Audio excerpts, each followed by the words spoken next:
कांग्रेस में बड़े लेवल पर गुटबाजी होती है, चाहे वो स्टेट पॉलिटिक्स हो या फिर सेंट्रल पॉलिटिक्स। ये साहब किस गुट में मेरी बात सुन। गुटबाजी होना या यूं कहो कि लोकतांत्रिक व्यवस्था में पार्टियों के अंदर भी लोकतंत्र है, और लोकतंत्र के अंदर हर व्यक्ति ये कोशिश करता है कि मैं मेरी काबिलियत दिखाऊं या मैं ये साबित करूं मैं ज़्यादा कॉम्पिटेंट हूँ। दूसरा व्यक्ति भी ये कोशिश करता है कि मुझे जिम्मेदारी मिले, मैं अच्छे से चला सकता हूँ। तो ये कहना किसी पार्टी के अंदर कि उसके अंदर ये प्रयास नहीं है कि भाई लोगों में आगे बढ़ने के लिए अपने अपने स्तर पर कोशिशें नहीं है, तो फिर वो लोकतंत्र नहीं है, फिर वो डिक्टेटरशिप है।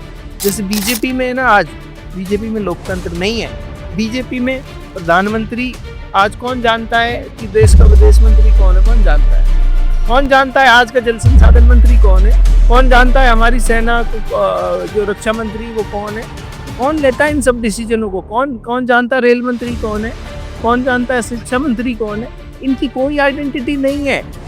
सब रेल का उद्घाटन होगा तो मोदी जी जाएंगे, सेना को लड़ाई लड़नी है वो जाएंगे तो मोदी जी जाएंगे। ये लोकतंत्र नहीं है बेसिकली, और इसी की कोशिश बीजेपी कर रही है कि इस देश में लोकतंत्र जो व्यवस्था है उसको खत्म करके तानाशाही लाना चाहते हैं। बीजेपी उन तमाम संस्थाओं को, तमाम संसाधनों को देश के को इस सब में लगा रही है कि किसी को कैसे डराना है, किसी को कैसे धमकाना है, और किसी को क्या लालच देना है, किसी को कैसे खरीदना है। वो एथिक्स और जो वैल्यूज राजनीति में हुआ करती वो कहीं दूर दूर तक नजर नहीं आती। आपको बस किसी भी तरह करके, मैं ये समझता हूँ राजनीति में महत्वपूर्ण ये नहीं है कि आप विधायक बन पाओगे नहीं बन पाओगे, या आपकी सरकार आ पाएगी ना आ पाएगी।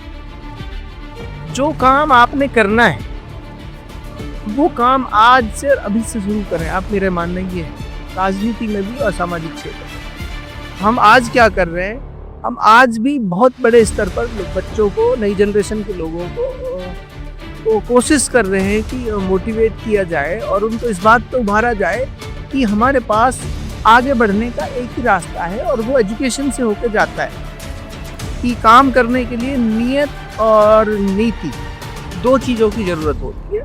मुझे लगता है कि किसी व्यक्ति के पास अगर नियत उसकी अच्छी है और उसके पास नीतियाँ नहीं है तो मेरे ख्याल से वो जीतने के बाद भी कामयाब कार्यकाल नहीं जाएगा उसका। और किसी व्यक्ति के पास नीति खूब सारी हैं लेकिन उसकी नीयत ठीक नहीं है, तब भी वो उस तरह का काम नहीं कर पाएगा। कि आज भी हमारे देश में 80 करोड़ लोग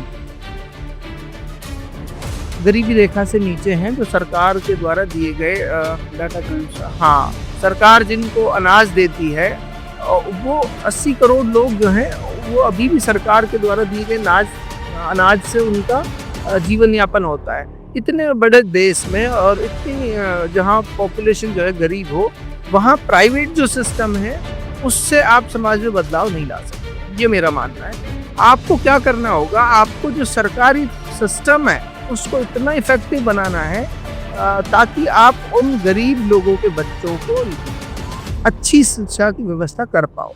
तो उसके लिए हमने हमारे दिमाग में ये बनाया हुआ है कि शिक्षा हमारे टॉप प्रायोरिटीज पे होगी।